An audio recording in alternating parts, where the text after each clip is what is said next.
Bili ko ng mga asset mix na kita mo Shopee. Kasi sa una na. Hindi ka pa pala nakaka-uwi. Kasi ang daming tao kanina eh. Alam sa mga nakipag-siksikan. Alam mo na, sinisecure ko sa Philippines. Pasensya na lang, hindi kita nasamahan, mahal. Dami ko pa kasing trabaho eh. Sige na, uwi ka na. Mahinga ka na ha. Bilisan mo. Ay, mahal. Ito na, naglalakad na pa uwi. I love you. Mahal. Actually, I love you too. Mahal?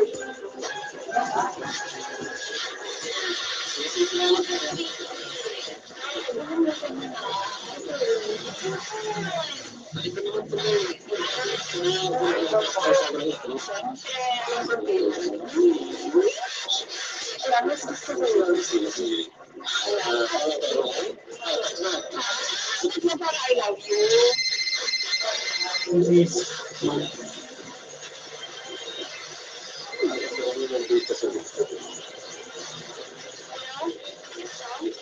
Ang hayop kayo!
Lakasan mo.